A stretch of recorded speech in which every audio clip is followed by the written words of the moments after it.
My name is David Steindl Rast. I'm a Benedictine monk of Mount Xavier Monastery and the co-founder of www.gratefulness.org.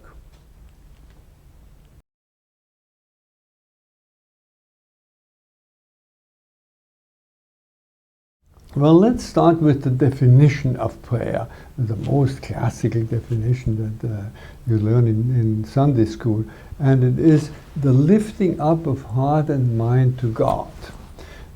It's not saying prayers, obviously. It's not even an action, doing this and doing that. It is an attitude. It is this attitude of lifting up heart and mind to God. And so you start the other way around and say, what lifts up your heart and mind? What gives you a lift? And then you say, oh, well, for me it's fishing. Fishing gives me a lift. Well, I say, that's wonderful. Then fishing is your primary prayer. Then as long as you do it in an open-hearted way, as long as you let it do something to you rather than you grabbing and grasping and doing something with it. And that is very frequently the case with people who go fishing. I see them sitting there. I have no experience myself in actually fishing, but except as boys we would catch trout with our hands. But that was another story. That was under the rocks and in little streams in the Alps. But the sitting with a fishing rod, I have no experience in that. But I watch these people, and it seems to me they are often just as meditative as the people that sit by the Ganges River without a fishing rod. And I get the impression that this fishing rod is just an excuse for sitting by this river and meditating. And I wouldn't be surprised if in many cases that was really a very deep prayer. But it may be something else that lifts up your heart and mind to God. Whatever lifts up your heart, focus on that. Ask yourself, how does that feel? You say, how does that feel? And why does it come about? And very frequently it will come about because it raises in you a sense of gratefulness. If it does that, then I will say, all right, then do whatever you do not consider prayer, what does not lift up your heart and mind to God, do that gratefully, and it will do the same. Do that joyfully, or with an open heart, or whatever the essence of your prayer is, and it will be prayer.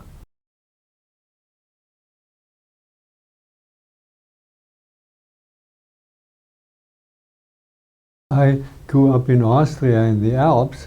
Is a guide when you go into the mountains or when you go skiing. If it's just a path that you go every day, you don't necessarily need a guide. But if you go on a more difficult tour, or if you want to go up on a difficult peak or so, you definitely do need a guide. I was very blessed when I was a young man. I had two friends, and they were a little younger than I, but very little younger than I, and much better mountain climbers. And so they would take me up into the mountains. And they were both very experienced mountain climbers. But and I'm still in touch with both of them after so many decades, but one of them I had unlimited confidence, and in the other one absolutely none. And to this day I cannot really explain at all why not. I think they were both very good mountain climbers. So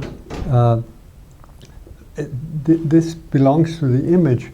Your spiritual guide has to be someone in whom you have really confidence, or at least in whom you can develop confidence enough.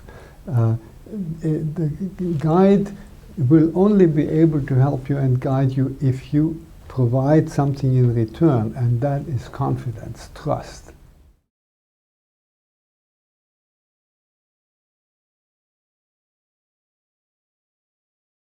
Spiritual guidance leads you, if at its best, when it really does what it's supposed to do, it leads you to this deep trust in life. And if you then have a particular religion, if you have access or affinity to a particular religious tradition, then you will express that profound human faith in life in this or that set of beliefs, this or that rituals, this or that moral code that springs from one particular religion. If you don't, it will be sufficient to have that deep faith in life, and case by case the different answers will come up. It's much, much easier to have a relationship to this or that tradition. It's a profound gift. It's wonderful. We should give it to our children. We should not just let them find it for themselves. That would be like saying you find your own food, or you find your own transportation, or something like that.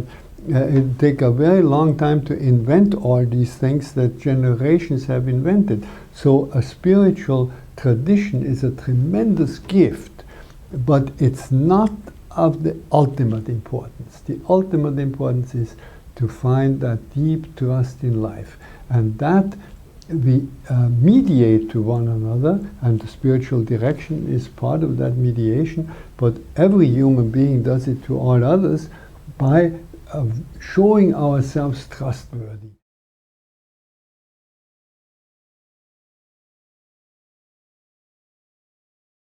Fear not. Take that along, that one sentence. Fear not.